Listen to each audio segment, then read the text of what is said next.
Really, that label and Bill from Doctor Strange, he really kind of saved us in a lot of ways, because that ended up being a pretty significant record for us, and it was a significant thing for us to do, to mourn our friend and sort of celebrate that.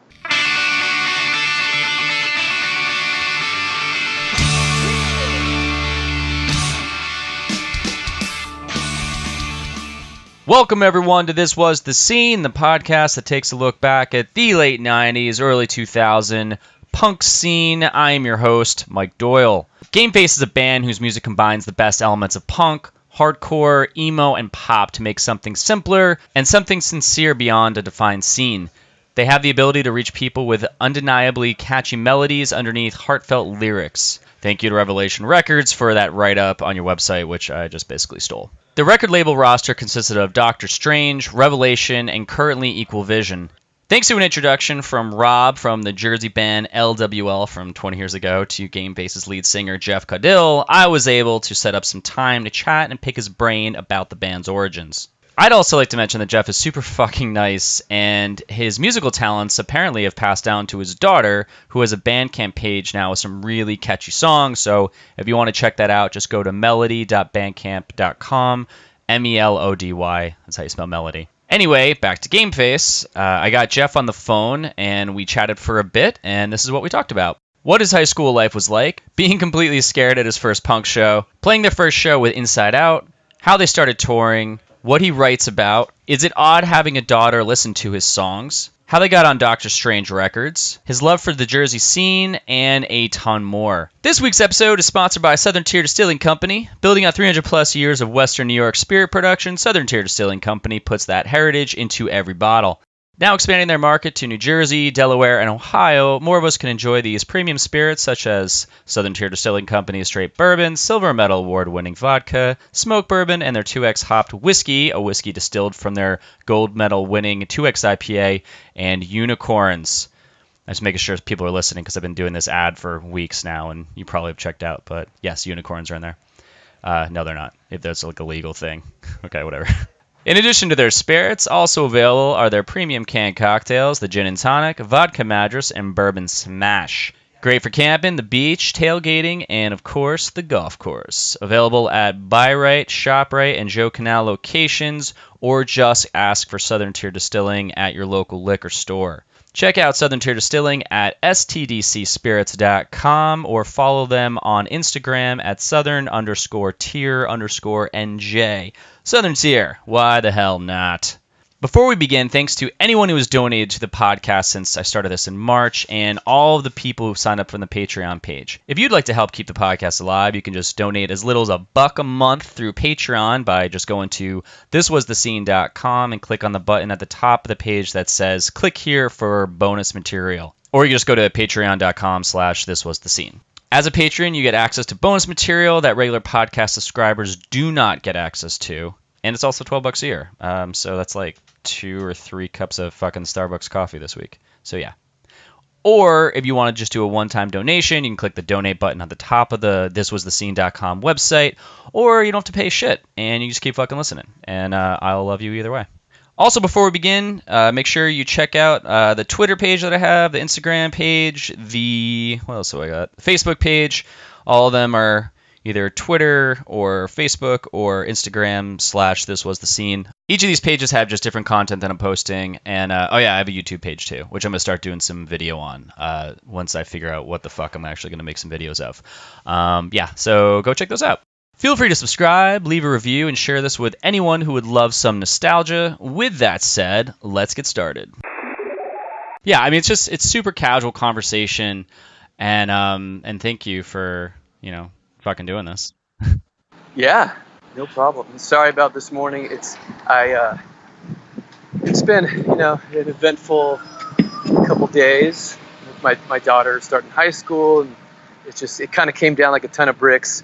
Emotions are running high, and so I wanted to, be around and be supportive, and to make sure and get her out the door and everything. everything's going to be just fine. That's kind of funny that you're being interviewed for a podcast the day that your daughter's going to high school. Yeah. Actually, I shared. So Rob from LWL, he connected us. He shared your daughter's Bandcamp songs, and I ended up. Cool. So there's a group that me and him and a bunch of like people got, people from the late '90s punk scene, and I shared it to the group, and I was like, "This is fucking really good." And some people were like, "Yeah, this is actually really good." So. Right on. Yeah. I mean, I definitely have I've got dad glasses on whenever I, anything that she does. But I mean, it's legitimately good stuff. Yeah. We were just. I mean, she's writing songs all the time now, and just for the sake of like a time capsule, I was like, hey, we should record some songs, and I got my buddy Eric down. He has a studio, and we're like, let's do this. And then so halfway through the recording, Eric was like, hey, what are your plans for this? Like, are you going to put it out? Or I'm like, I hadn't really thought about it. I know that Melody would be psyched on it, but I hadn't really thought it. He's like, dude, these songs are like legitimately really good, and you should totally put them out. Yeah. And so I floated the idea, and of course, my daughter was stoked. So yeah, they're out everywhere. They're out on iTunes and Spotify and the whole deal. Yeah, Rob sent me a link. He goes, because he connected us. He goes, yeah, here's Jeff's contact info. He goes, and by the way, you should just listen to his daughter's stuff.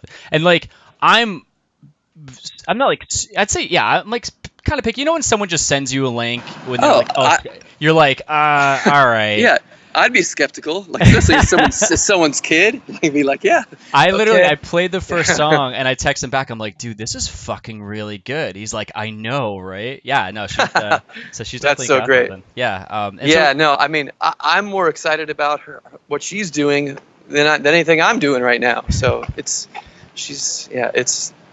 a good time. Do you have like one of those band parent moments where, when we were growing up, or when we got older, me and my buddies, because we were in a band back in the day, when we started talking about having kids, or if we had kids, we'd be like, dude, fuck that, don't be in a band. Like, yeah. Do you kind of have like a slight about in that moment where you're kind of like, it's a weird path?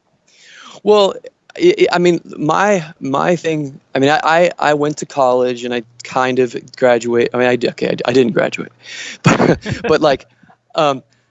My daughter's very smart. She's going to do great in school. She already is. And we want her to, finish school. My wife is a teacher. She's definitely an advocate for, getting your degree and doing that sort of thing. But for me, like what I can honestly say is doing the band and, and traveling and going on tour and doing that whole thing and navigating a sort of a four-way relationship. Yeah. Was probably more valuable in life skills than anything I could have learned in school. So I definitely I'm definitely all for getting in the van and doing it, maybe in the summertime or, like something that's not full time. I'm not down with, taking the gamble to just do music for your career. Uh-huh. I always knew that I had a backup plan. But yeah, but there's a lot of value in trying to navigate a band, and it's I think it was a lot of, I mean, like I said, more valuable than anything I could have learned.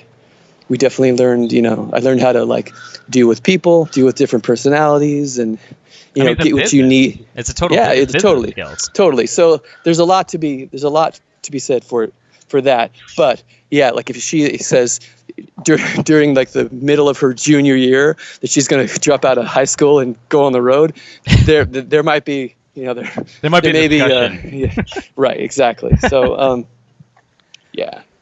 Well, it's cool. Actually, you kind of dipped into a little bit in the kind of where you were in that stage of being in a band. So I want to go back like I do in all interviews. Yeah. And I want to start with, because this is really focused on the late 90s and early 2000s, basically when a lot of bands I'm talking to, it's when you guys started, or like you really, I mean, a lot of you guys had really started around this time, or you were just getting into, getting signed by labels or shit like that or touring. So, but Yeah, before all that, like I want to know in general, like how did you actually get involved? Like what bands got you into music when you were younger? just music in general. I mean, Music in general, and then we'll kind of talk about how that like turned into, I call it punk rock, but you might have been right. like, I don't listen to punk rock at all. Yeah, well, I definitely my first exposure to like music that I thought was super cool was metal, or I mean, it was definitely like classic rock, and then turned to metal in the mid '80s when I Yeah. was in junior high. Um, I definitely didn't connect to that like I connected to punk when I stumbled into that. But yeah, but I was into Judas Priest and Iron Maiden and Black Sabbath and all that stuff because that was the only thing that I thought was available to me that was like super badass when I was that age. How did you get But into then like how did you find it? Like what did you have any siblings or just TV? no, well, I'm the oldest and my parents were totally uncool when it came to music, but I had a neighbor, this girl who lived across the street. She was at least 5-6 years older than me. She had a cool record collection, and I was over there occasionally, and yeah, I would just kind of borrow some of her records, and then from there, the record store up the street, where I lived, I just kind of like would every chance I got would just kind of cruise the aisles of the record store. Yeah. And that's how and that's how you had to do it back in those days. Yeah. You had to like look at the artwork and kind of just Yeah, I mean, and there were records that I was afraid of that I wasn't going to take home because of the album cover, and then there was some that I thought, it was just that's how it was. But it started there, and then when I was probably like junior high, starting high school, had to been like 85, 86 or something. Someone, some kid at school had a Walkman with a mixtape of all these punk bands that I had not yet heard.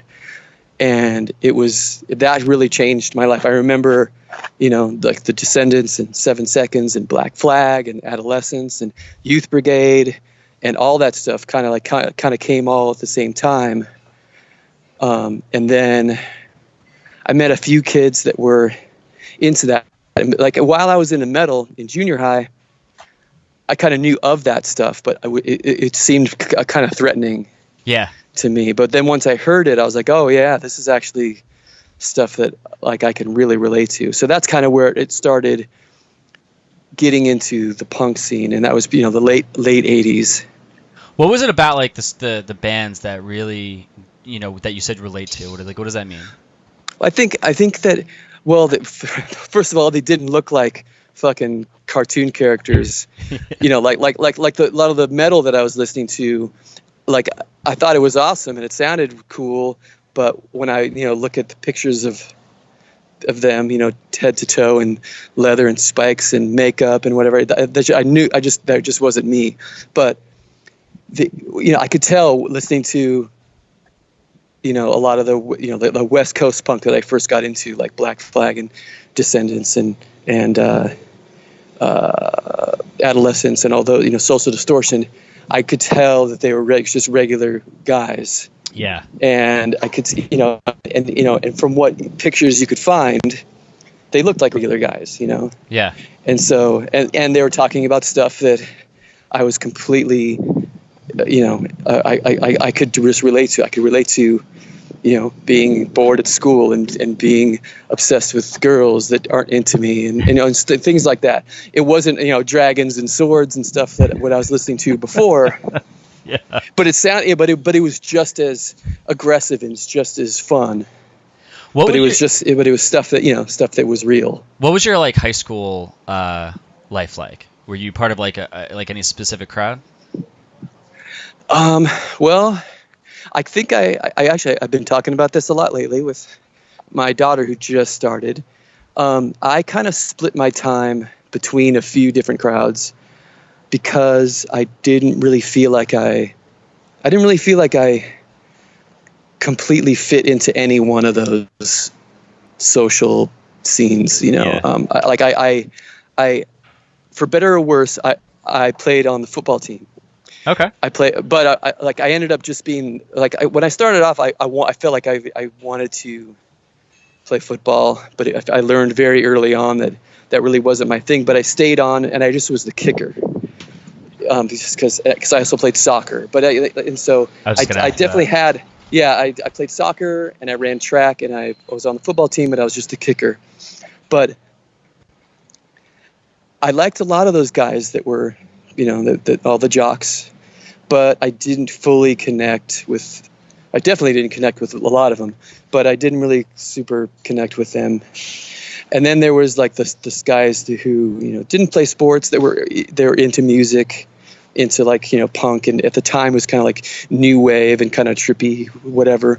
Yeah. But then there was like the sort of the drug angle that I wasn't down with. So I could only really go so far with that crew, because I was down with the music, but I wasn't into smoking and drinking at that time. Even like the guys that were into like all the straight edge stuff, you know, still, and even that like wasn't like my total jam either, because I'm not like a militant straight edge kid either. I wasn't, and I never was.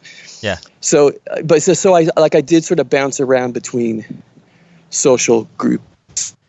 In that, you know, I wasn't like the weirdo by any stretch, but I was definitely the guy.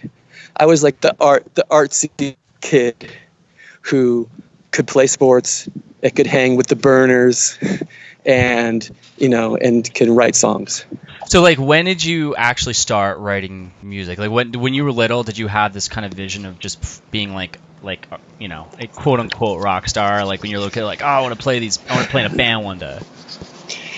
Yeah, I think I never really had like full, like, you know, head in the clouds kind of visions or anything. But I knew. Well, also like when I first started to see live music or go to see like, you know, bands that would play, you know, at the local like teen center, or, you know, like just the sort of all ages shows that would happen. Yeah. You know, in some, you know, like my first couple shows were metal, and like I went to see like the metal bands and stuff. But when I first started seeing like, you know, local like punkish bands, I could really envision myself doing that. And I was probably, you know, like 14. And this is in Southern California too, right? You grew up in Southern SoCal? Yeah. Yep. Okay. Yeah. And so like I definitely like envisioned myself doing that. And I wasn't like a great like songwriter or anything, but I was like, you know what, that looks like the most fun that anyone could have. Yeah. And that's what I want to do.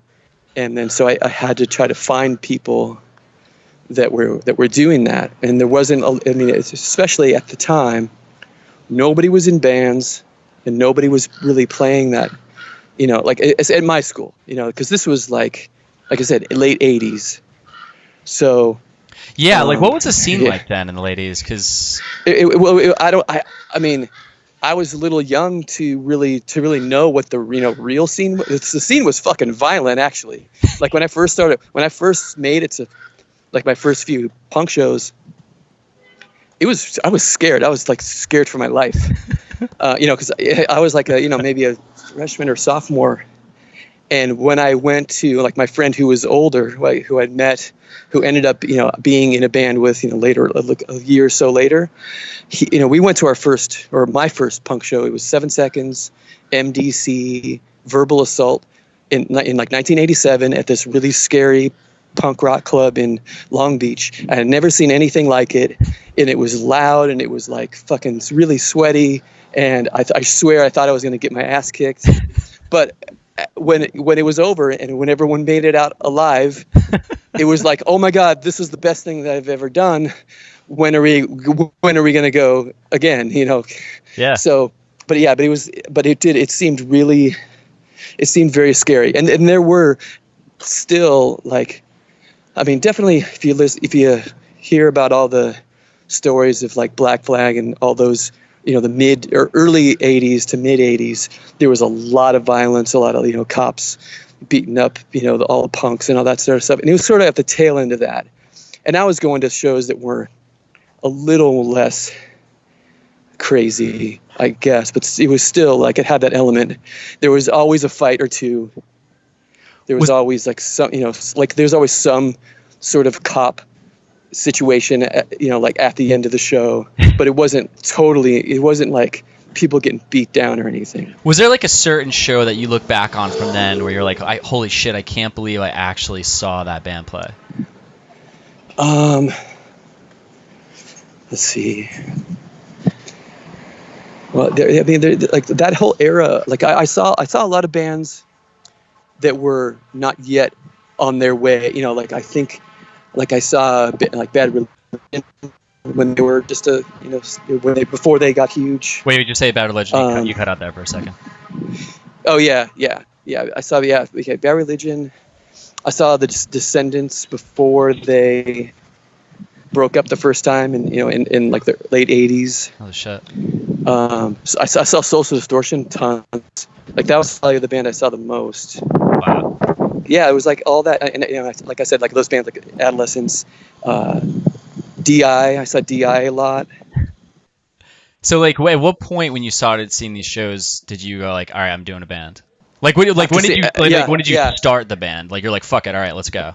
After seeing, well, okay, I think there's probably two. I'm just putting this together now. Yeah. But after seeing 7 Seconds, I was like, okay, I have to figure out a way to make this happen. And then maybe a year or so down the line, we went to up in Hollywood, and we saw, let's see, I think it was the band All. It was after, of course, obviously just after this, the Descendants broke up, and so it was All, and then the opener was Big Drill Car, which I don't know if I mean, people who know them love them. They're not a huge name, okay, but Drill Car was like locally like the shit. And after seeing them play, just the way they sounded and the way they played together, that was it. And we definitely, Gameface, got a lot of shit in our early years for just wanting to be Big Drill Car. Okay. And so, and now I have no problems admitting to that. But like they definitely were the band for me. Seeing them live and here, just their whole vibe, I was like, okay, this is a band. This is a good reason for me to do what we're gonna do, because they were like a punk band, but they also had like a rock thing going on. The singer had long hair. It was like the beginning of sort of 90s rock thing. Okay. And it looked and sounded exactly like what I wanted to do. And so yeah, that would be the time frame too. 89, 90. It was like, okay, we're definitely doing this. Was that so Gameface was okay? So yeah. Gameface was like the first iteration, like was the first band. You didn't have any bands before that. It was just Gameface. Well, I did. I had a band in high school called No Such Thing. Okay. And we played like some covers. We had a few originals. It was just it was your basic high school guys. We all kind of like the same music, so we played. But it wasn't. We recorded a 7-inch and put it out ourselves. But we never made it out of our hometown. Like it wasn't but Gameface was the first band that really kind of got us in the van and really doing it. Okay. So then how did Gameface actually form? How'd you meet the guys to form the band? Me and Todd is our guitar player. Mm-hmm. He and I went to the same high school, and as I was saying, we would go to punk shows and stuff, and on the weekends, and we would see these same two guys, Paul and Bob. Paul, our bass player, and Bob, our original drummer. They would always be at the same shows that we were, and they looked kind of like similar dudes. They were the same age, and we just kept seeing them, and we started. You go to shows and you start recognizing the same people. Yeah. And we started talking like, hey, where are you from? And they were maybe like 20 minutes away over in another city. They're from Anaheim. And Yep. so the four of us, kind of after a few more times, me just meeting at shows, it turned, it came up that we play, this guy's a bass player, this guy's a drummer, this guy's a guitar player. And we said, let's just give it a shot. It was really that simple. It was just like the four of us were like, hey, we should just try this. And we already had a bunch of songs written before we got together. But I think that like our first practice, I think we cranked out like 4 or 5 songs. Oh shit! And it really clicked. And then then 6 months later, we made a moment. We were playing like backyard parties, and garage shows, and kind of shit like that. But then maybe a year after that, that's when we first started, like breaking into the local, punk and hardcore scene. How did you guys get the name, and like what was like your first real show, or you considered it a real show, like not like a party or a backyard, like how you right. Yeah. So the name was like almost kind of already there for us before. I think a friend of our bass player, they had, or I guess our bass player and a couple other guys unrelated to us had an idea of doing like a hardcore band and calling it Gameface, which I think is probably a better name for a hardcore band. But when we he kind of stopped, like once we started jamming together, he stopped doing that project and said, okay, this is the one. This is what we're going to do. What's the name of the band? And so we spent like a couple weeks trying to come up with names, and he's like, well, I got this name Gameface. I think it's pretty cool, but if we can do better, let's do it. And then so we came up with a bunch of dumb names, and it finally we just kind of landed on Gameface, and we just decided we would just grow into it, and that would be it. So we don't have a great story about the name. Band names are hard anyway. I'm trying to name a band now it's not going well. Oh, it's the biggest bitch, dude. You just throw 1,000 names at the wall, and then something sticks, and you sit on it, and you're like, I guess, I don't know, and then if somebody is not mad at it for about a week, then you know that you can live with it. Yeah. So, but So then where was like your first real show where you guys showed up and you're like, all right, like this is a legit show? The first real show was, let's see. It was okay. Yeah, actually, it was in Long Beach, in a very close by the club that I used to go, that I had gone like a few years prior and seen all these punk shows. Different club, but it's kind of the same location. There's this club called Toe Jam in Long Beach, and the show was. The headliner is this band called World Trust, and World Trust was kind of like this, like funkadelic, but like a Fishbone meets. At the time, there was a lot of bands like 24/7 Spies and I can't even remember some of those bands, but they would do like this sort of funky, punky metal kind of thing. It was like when the Chili Peppers were. Yeah. Anyway, so this band World Trust, the singer for World Trust was in this metal band called Hyrax, and so, but this was his sort of like funky project. So World Trust, Inside Out, which we all know, which was, Jesus. I guess I could put that on my list of bands that I was sort of privileged to see. Jesus. Back in the day. And then let's see, what else? That was the show. You played this show. Yeah. Wow. Yeah, it was very eclectic. So World Trust, Inside Out, funk to like hardcore to you guys were more. You guys like you guys. I mean, it sounds like the first records you guys had the faster beat. So it sounds like you kind of had that Descendants speed. Yeah, we kind of wanted to be like a pop punky. I mean, at the time, like the pop. Well. I don't know. This is for anyone's interpretation, but I think like we were doing the pop punk thing more like the Descendants and those types of bands were doing the pop punk thing, more so than what we know as pop punk today. Yeah, I mean, I don't think back then I think that the scene was still kind of figuring itself out in a sense. Yeah. I mean, yeah, we were scrappy as fuck, and and it's just not polished at all. But okay, so yeah, World Trust, Inside Out, this band called, I think, One Step Ahead. I don't know if you've ever remember them from back in the old days. I'm not sure.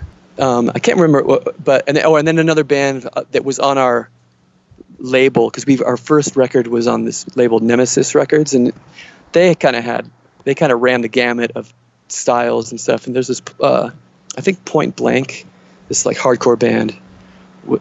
They opened the show. I don't know. I don't remember, but that's fine. Yeah.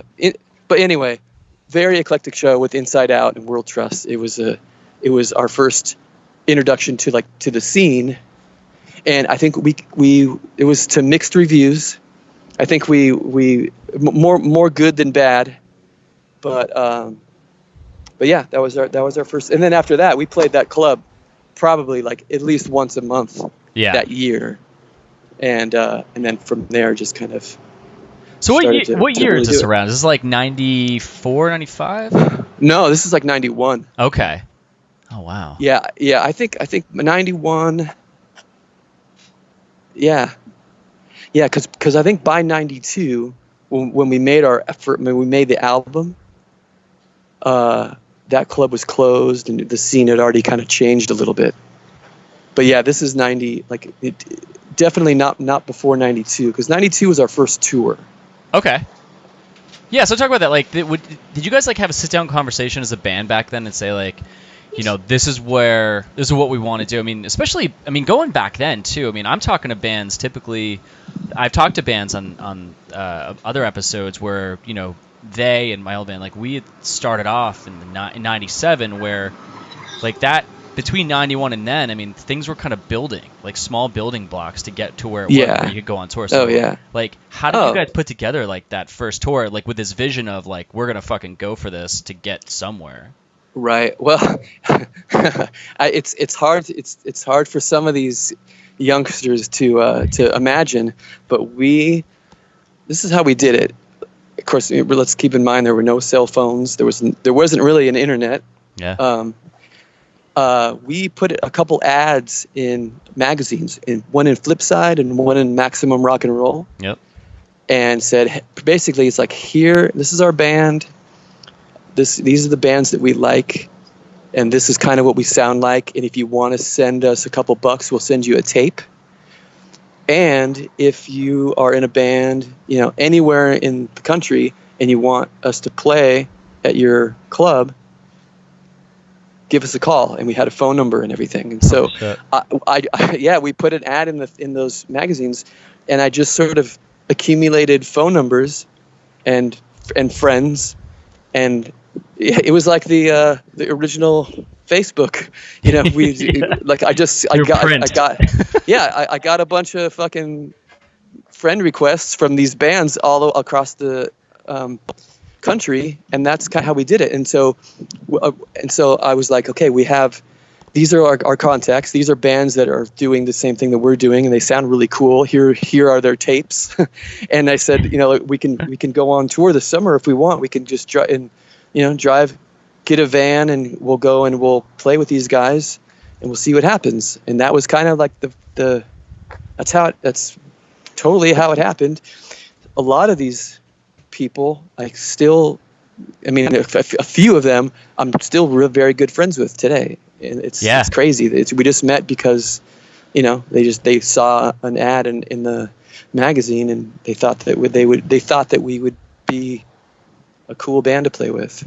Yeah, we my old band. I mean, I met friends that way too. It'd be I'm still buddies with this guy who randomly showed up at a house party we played, our first tour, and then to this day we still talk to him. Or people who put on shows back then, and they're all around the country. There's just some kind of connection you have with these people for some reason that lasts fucking decades, which is crazy. Yeah, and which is it's great. I mean, it's also it's kind of reassuring. There's kind of an immediate trust that you have It's like, okay, if this guy comes from the scene, then I kind of know, I kind of understand already his ethos and whatnot. I've gone to other countries, and people have hit me up like, hey, come stay at our house, or like I'll show you around, fucking Nottingham, England, and and so some guy I never really met before, but I just know I can trust because they come from the same scene, and they kind of share the same stuff, and it's been cool. It's I mean, if nothing else has come from so many years of doing this band, like that's like it's kind of an invaluable thing, just these friendships and these connections like all over the world. Yeah. Oh yeah. Fuck yeah. That's like, yeah, you're right. There's some kind of thing, like a lot of people I've talked to that we talk about, just like the scene in general. It's just this. That's why I was asking you about high school, because I felt a lot of people in high school, they kind of didn't fit into this specific crowd. So when they showed up at a local show, there was kind of this, oh man, these are my people. Like, this is where I belong. Yeah, totally. Yep. So when you were writing songs back then, what was the majority of your songs about? Oh, like early on, I mean, my songs have always been kind of like, journal entries or, diary pages, or it's just kind of it's always especially back in the day, like the first few records, it's really like kind of a document of my feelings. It really is. It's very personal, but hopefully put in a way where other people can relate to. But yeah, we were always just always very human and personal, not making a huge political statement, or not really getting too in your face about stuff, but it's just it's just really kind of documenting my life and the shit that I worry about, and my things that I kind of hope for. It was it's always been really that kind of touchy-feely stuff. Yeah, kind of like just deeper emotional shit. Yeah, I mean, and that's kind of, I mean, I've sort of figured it out 30 years later that was my way to actually, say the things that I can't say. I can say the things that I wouldn't just say, but I could write a song about it, and then I'll feel better, and then maybe somebody else also feels better because they know that somebody else is kind of thinking or going through the same shit. So that's always been like the sort of the beauty of it, and and it's always been my goal too, because those are the kind of songs that I always that I connected to. It's like, oh wow, shit, that's exactly how I feel about that. And so I mean, that's always been the goal, really. Now I'm trying to push myself and write a little bit, write from another perspective, and try to be a little more creative, not just constantly write down my diary. But I don't know. It's kind of jumping ahead, and I want to jump back, but like, is it weird when your daughter listens to your songs? Yeah. Because like reading your lyrics, I mean, obviously if you're gonna put your heart on your sleeve or like be vulnerable in music, especially in those times back then, like in the early 90s. Oh, for sure. She's listening to it and like reading the lyrics. Does she kind of have like a where she's kind of laughing at the lyrics, or she's like connecting to them? Oh yeah, I mean, she's a really sensitive and she's a very smart kid. So I know that she knows. I think I don't think she's laughing at him at all. I think that some of them are so much so that I don't think that she feels ready to listen to a lot of this stuff. Interesting. Because it's pretty 13? Heavy. Some of stuff's pretty heavy, and I mean, and as things go on in the catalog, a lot of the stuff, there's just lots of stuff about her or about the idea of her. Oh wow, that's crazy. Yeah, and then on the last Gameface album, she played piano on one of the songs. That's nuts, dude. That's a kind of a crazy full circle moment. But yeah, I mean, she's certainly aware of the sort of like she can definitely, if she wants to kind of get the story of her parents. Yeah. it's all there. There's so many songs to sort of document, me and my wife's relationship, from the very beginning. So there's a lot in there. But yeah, I don't want to really shove that down her throat quite yet. But she's heard it. She's aware of a lot of the songs, especially the new album. She knows what's going on there. Yeah. But yeah, there's a lot back there that she'll hope she'll just I want her to discover it on her own time. Yeah, and just especially because she's 13 or 14. She just turned 14. Okay, so she's 14, and you were in Gameface and started. How old are you? Let's see, I was 20. Okay. Maybe. So 18, 19. I don't know. Yeah, maybe 18. Well, you got to think about it. When we started listening to all of us, a lot of people listen to this and your stuff. We were in our early to mid-teens when we listened to these bands talk about things, and these guys were in their 20s or things like that. So we were relating to that. So you got to think that's going to be crazy when she's going to start, cause especially in high school. I mean, high school is such a flip when you get in there, and it's establishing, you kind of figuring things out until you get out of high school and you realize it's all bullshit. But I mean, yep, I know, and that's like I said, like I told you, we had kind of an emotional couple days with my daughter starting high school, and I kind of want to, I don't want to just blow all that stuff away and say none of this matters. Because it does. At the time, it does. It's the conversations with the people around you in school trying to figure themselves. That was kind of that was the issue. But it was totally. It was that shit that also challenged you to actually open up and feel like shitty, and then you'd gravitate towards something that made you feel better. Yeah. In a sense. Yeah. So when you guys, tell me about when you guys got on Doctor Strange, because I remember when I was younger, when me and my buddies were starting getting music, right around this time. So I think we were in punk rock around 96-ish when my buddy, all of my friends from high school, they were in it way earlier than I was.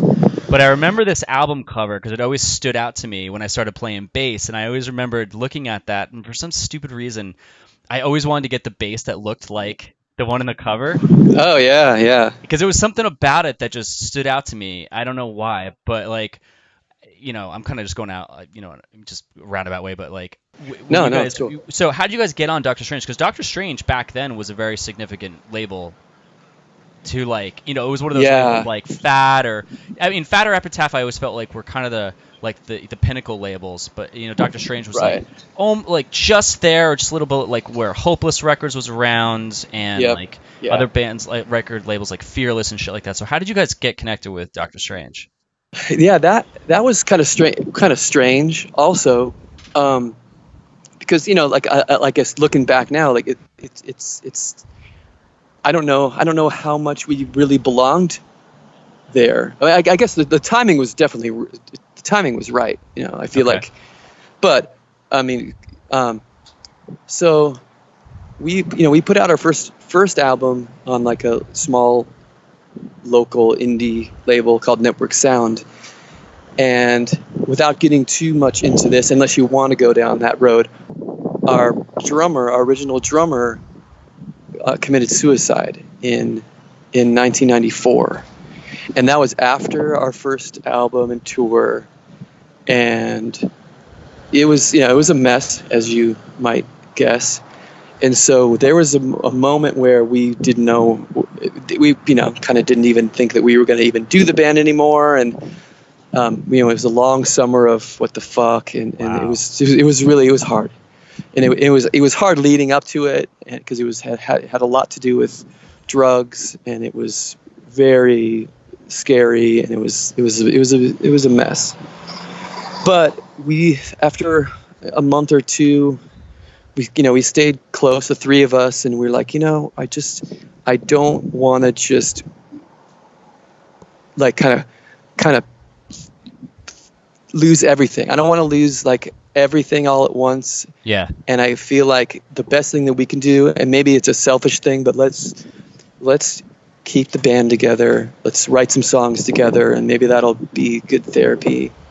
And maybe that'll, maybe that will, I don't know, maybe some good will come out of it. So around that time, we were just sort of writing songs, and we, like just on a 4-track. We didn't have a band. We were just sort of just kept it going.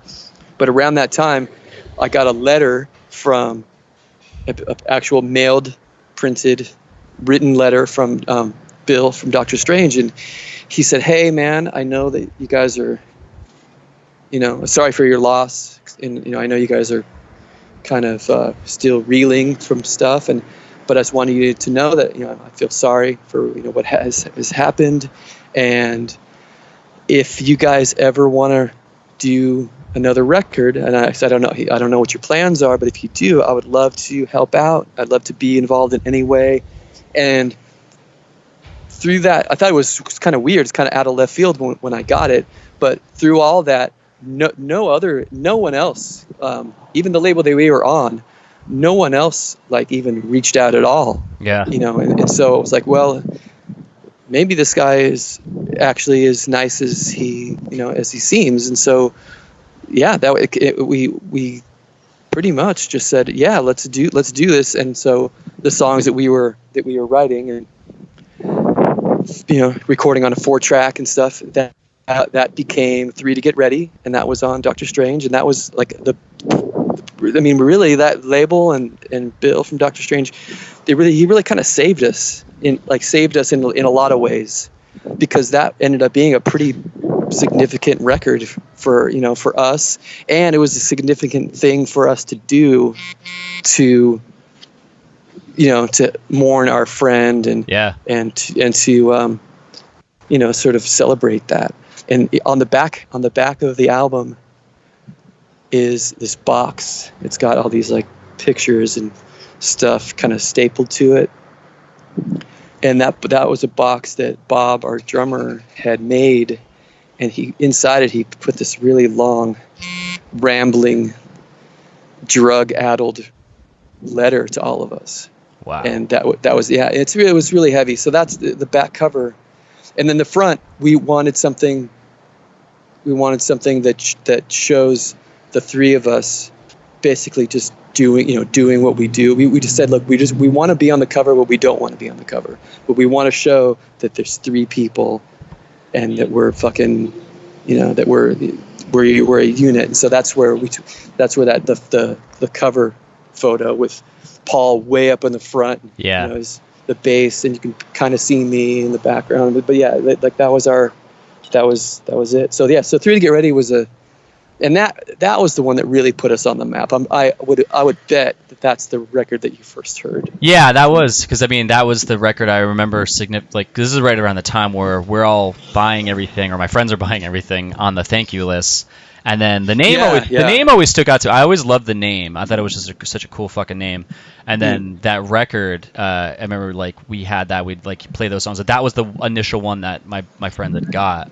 Yeah. Yeah. Damn, that's crazy. Actually, yeah, I think it was my buddy Bob had that in his fucking house in Jefferson. It doesn't mean anything to you, but that's no, me. It's good. I remember where I saw it. It's awesome. No, it's great. I mean, really, yeah. That was a big deal. It was like a major turning point in my life, I guess. I'd have to admit that's because it was either I don't know. I don't know what we would have done.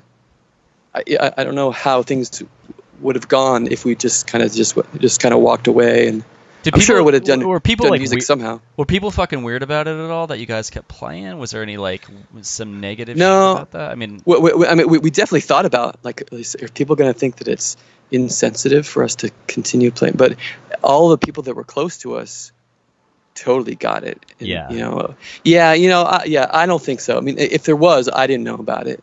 Yeah.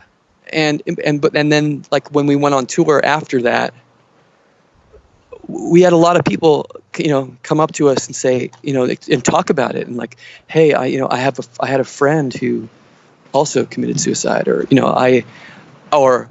even more dramatic, there's people that came up to us and said, yeah, I kind of thought about it, and and not saying that our record saved their life or anything, but they said that they really connected to. But it was a real conversation. The songs, they had but it was like, yeah, and so I mean, there's definitely more than a handful of conversations like that on that tour. And so at that point we thought, okay, this was the right decision for sure, for all kinds of reasons. And so, and we were playing music that I thought was really good, and kind of just feeling better about everything. So that's kind of where, I guess that's essentially where the band really kind of started.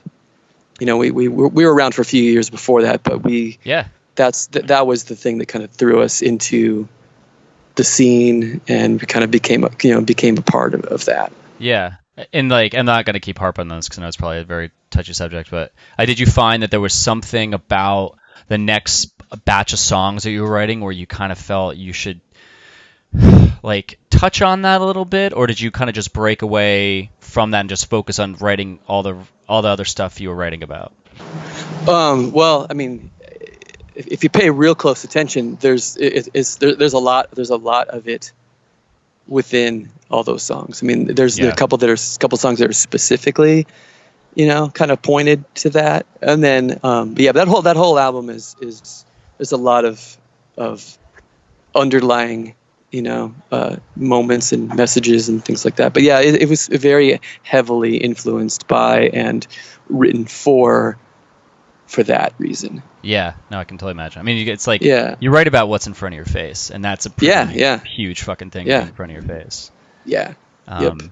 So I don't want to stay on that because that's pretty intense for you. But what was it like being on? This is a total soft direction to go in, but like being on Doctor Strange. Were there any bands on there that you guys toured with that you were like, holy shit, I can't believe we're all doing this together and like going on the road together?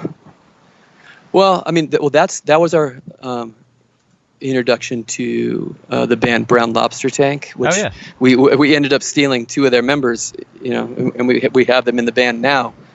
But so we really liked them, and there's a few other bands. Like there's the bands at the time like Schlep Rock and Rhythm Collision that we played with a lot around town, but we didn't really connect as much like we did with Brown Lobster Tank. Yeah.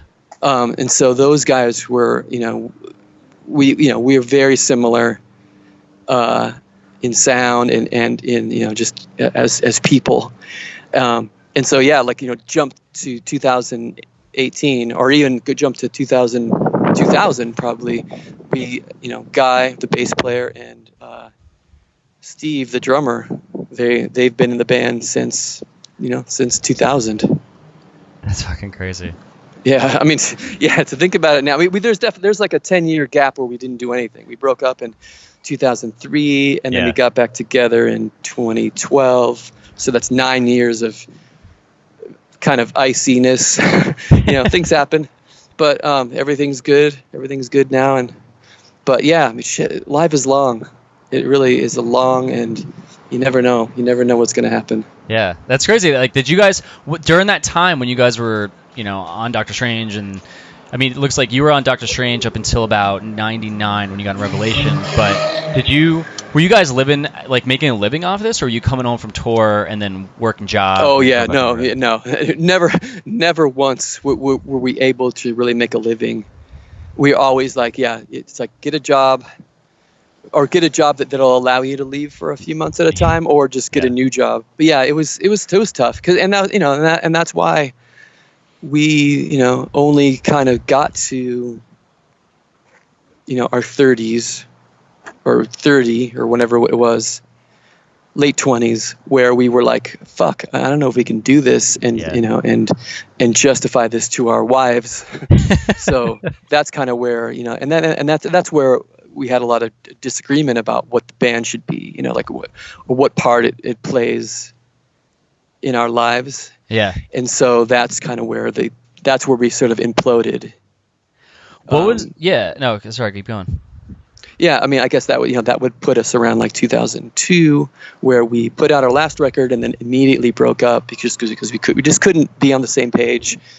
Some of us wanted to make a career out of it, and some of us knew that wasn't even really an option, and so it just kind of fizzled really fast. Well, that iteration of the band, where you guys, it's still the same 4 guys now, you said. Yes. Right? So what year was that where that became like this? That was it? Probably, I think 2002. I think 2002 we put out our last record, 4 to Go, and then that was it for 9 years. So what was it like? I mean, kind of jumping back just a little bit, and we are coming up to an hour, so I want to make sure that I'm not like taking up too much of your time. And yeah, that's cool. So being on Revelation Records, like that was a big fucking record label name back then. And like when you guys got on them, did it feel like holy shit, we're on Revelation right now? It did in like my sort of like 18-year-old heart, where I was like, wow, this is what I kind of dreamt about back in the day. But actually, being on the label didn't really change much. Yeah. I mean, we still kind of have this, it's not like our fan base didn't get any bigger, or we weren't making any more or less money, or it was just kind of the same. But it was nice. It was gratifying because Revelation, meant a lot to us. And at the time, too, like a lot of our peers, like Farside and Sensefield and Texas Is the Reason and Shades Apart, like that was kind of like the right time, because that's what, because we like going back to the pop punk thing, like pop punk versus whatever you want to call what we play, like emo, indie rock, or whatever. But I always kind of like aligned my band with Revelation more than I would have with Fat Records, because I just felt like it's just, I don't know, that was really our vibe and our aesthetic from the beginning. So it was gratifying to tour with Texas Is the Reason, to put out a record and tour with Farside, and to kind of just be in with those bands, because we were friends of those guys anyway, and and I admired that stuff to no end, and like that's really like that's the stuff that when I'm 90 I'll be like, I'm gonna let's put on that record one more time, because that's the shit that's that really means the most. What was like a huge fucking show you played on the road in that time frame? And I don't know. I don't know if I would call it huge, but it was huge. Huge to you. Yeah. One of the best shows was at the church in Philly. Okay. You probably from being from that part of the world, you probably know. Yeah. It's dismissing. I can't think of the fucking name right now. It's the First Unitarian Church in downtown, or whatever it is in Philly. Yeah. But it was Lifetime and Gameface and Texas Is the Reason. Holy shit. And that was and the thing is, the Promise Ring was also supposed to play, but their van broke down and they couldn't make it to the show. So it ended up only being those 3 bands, but it was pretty insane. Like that was a kind of like a high point for that scene at that time. That was a big deal. Did you wait? Which Lifetime album was out at that point? Was it Hello Bastards, or? It was probably, I assume it was Hello Bastards. Okay. Did you guys have because obviously I started this whole podcast with a focus on Jersey, and what I've done now is like you're episode 3 of season 2, and I've branched outside of it for like the bands that we looked up to in either music way or like being on labels or just being in our record collection. We're like, fuck, like these guys are doing it. Yeah. They're influencing us. Like, did you guys in Jersey in general? Was there anything in the Jersey scene? And you could say no, but was there anything about the scene when you were there that stood out to you? Like that was a place you guys wanted to go back to ever? Oh man, yeah. Like of all the places that we played in the States, that scene is hands down our favorite. Like we like our first. It wasn't our first tour. It was our. Yeah, I can't remember what year. It might have been. It was probably later in the '90s. But we were on tour, and we had a day off or had a show cancel or something, and we got a message from Andy Diamond. And he said, "We love you guys, and you guys should play at the Melody Bar." And I said, "That's perfect. Let's do it." And we showed up, and it was like fucking fantastic. It really we didn't know what to expect, but we felt more at home playing that part of the country than we did, playing our own part of the country. So that became the beginning. I can't remember what year it was, but that was the beginning of a really tight relationship between us and New Brunswick, and of course it's definitely with Andy. He's been a friend of ours ever since. Yeah. But we played the Melody Bar a lot. We played the Court Tavern. Can't remember where else in that. But yeah, you guys ever play the Wayne Firehouse? Did you guys ever play one of those shows? It was like it was a fucking firehouse, but I don't think so. I think it was always either the Melody or the Court Tavern. Yeah, actually, I didn't. Growing up in Jersey, I didn't even know what the Court Tavern was until it was like 2008. I didn't realize New Brunswick was a huge part of the scene back then. A Melody Bar, yeah, it was a tiny ass venue, but it was such a staple. I mean, it's in Hello Bastard, or not sorry, Jersey's Best Dancers. It's like in their artwork. It's like the fucking cover. Yeah, but no, that's awesome, man. That's crazy. I didn't realize that it was such a hot spot for you guys to go to. Yeah, for sure. Like I said, I almost feel more at home playing shows there. What was it like when you guys? Great. You mentioned in SoCal, like when you go back, there wasn't as much of a excitement. Do you felt? I think we kind of peaked early in at home. We played a lot. Like in the mid, I guess early '90s, we played like a lot, and then. I guess when we came back after 3 to Get Ready and throughout the Doctor Strange years, I feel like we kind of wore out our welcome to where anyone who has ever seen us or wanted to see us has seen us enough. And it was like, Gameface is putting out another record. And it just seemed like it wasn't a big deal. But like for us, it's like the further away we would go, the better the response. And it's just, it's supply and demand. It's that's the whole theory. Like, we'd have to go to England to draw a crowd or whatever. So you think that was like a big hurdle for you? Just that, like what you just said? Like for getting to where you really wanted to get to? Yeah. I mean, it's hard because you can't make people like your band, especially people that have seen you a million times. You can't it's hard to keep people excited. So, and that's the thing about art. You can't really control what the beholder has to say about it. Yeah. So, but yeah, I do. I feel like we ran our course in Southern California for sure.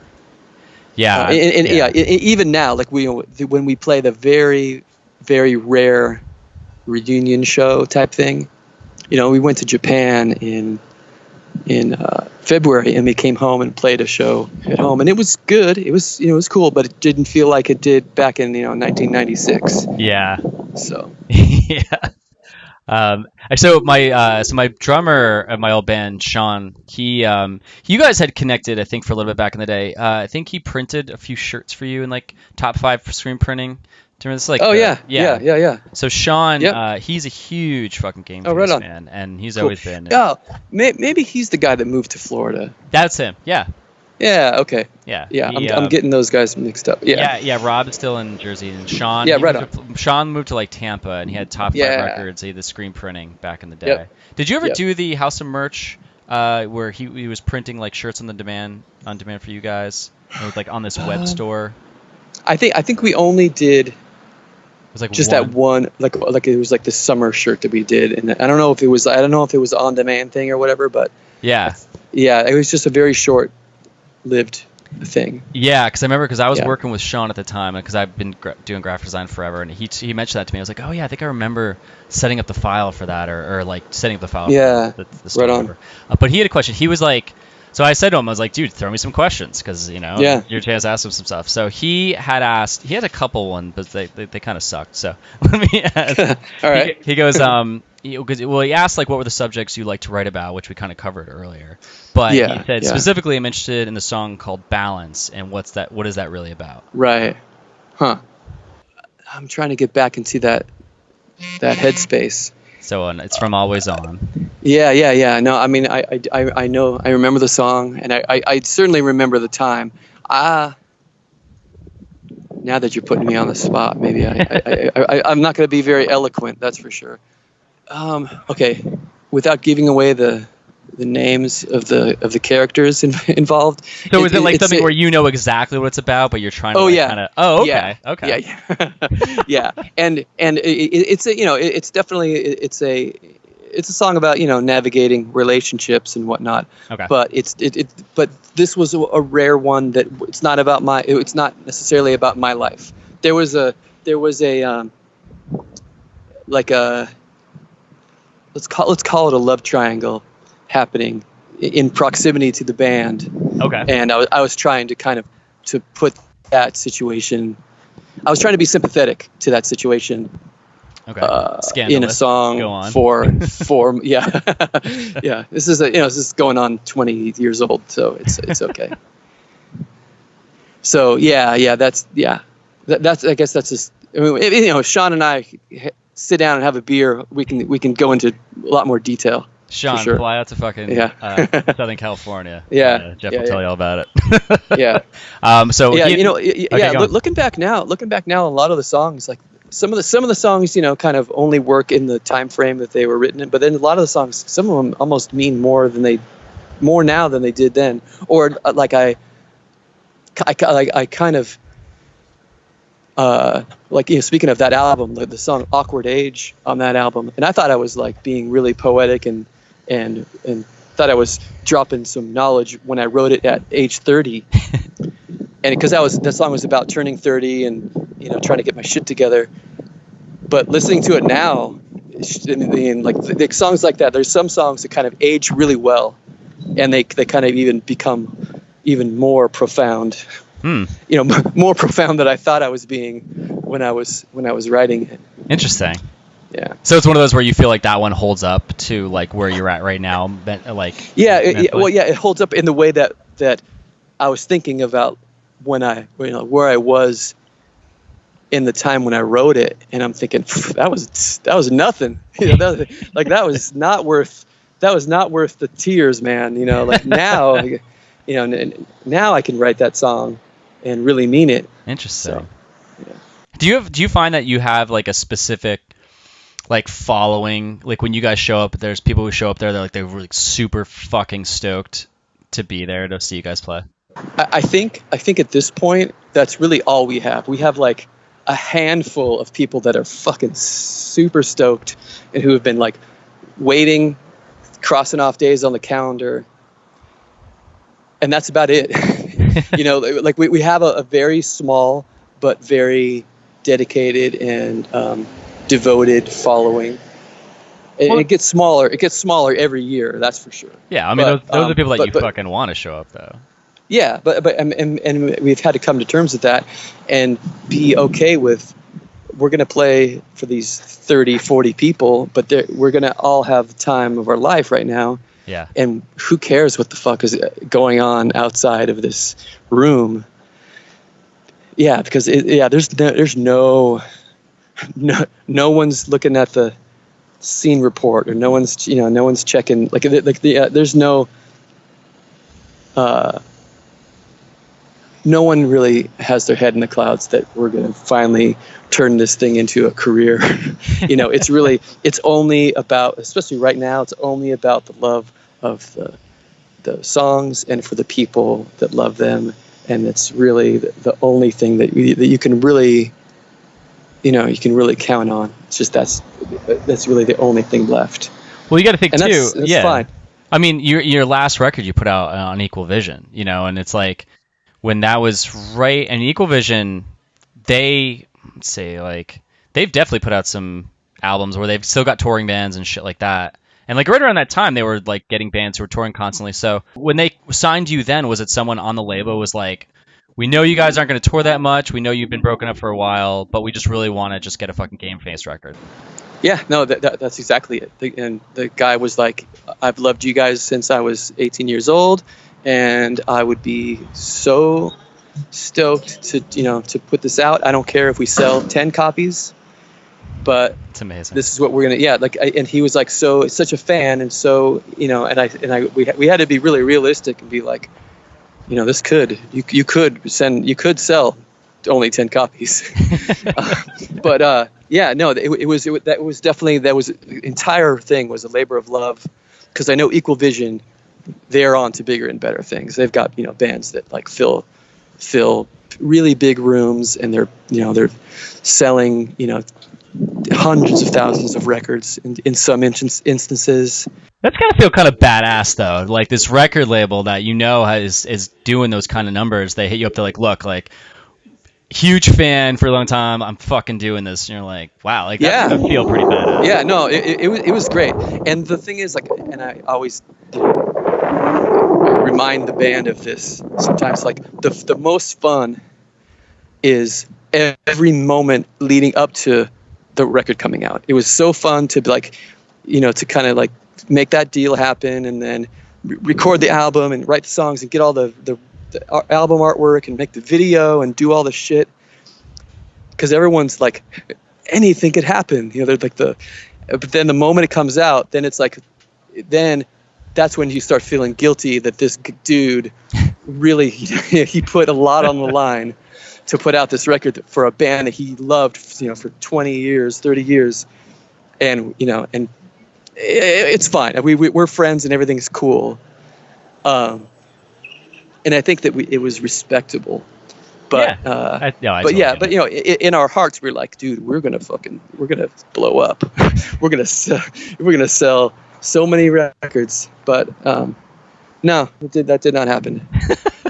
but it's cool. I mean, but again, that's how it all goes back to the relationships that we've made. Like it's never been about like selling records and making money or even having a career. It's about like connecting with people that you wouldn't have met otherwise and sharing a thing that everyone kind of gets and everyone, understands, and it makes it so, I can go wherever I go and someone somewhere would be like, oh yeah, I know that band, or I know.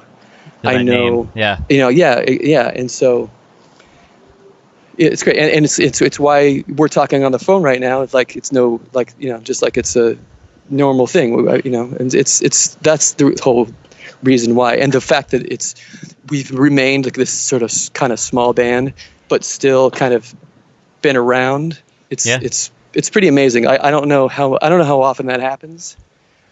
Or in any other scene or any other universe that happens, but it's pretty fucking cool. Well, I think to have that. I think a lot of other bands too. I'm gonna ask a couple of questions and let you be on your way. But I think I think the fact that you're saying the way you're saying is like it doesn't sound like there's a lot of pressure on it, and with a lot of bands, and you're saying like, yeah, it's for you. Like, sure, you want to make some money and, obviously along the way, but you were kind of like, yeah, I just really want to make music and meet cool people and still be a band. And I think that it sounds like you didn't put so much weight on it like a lot of other bands that do blow up. Yeah.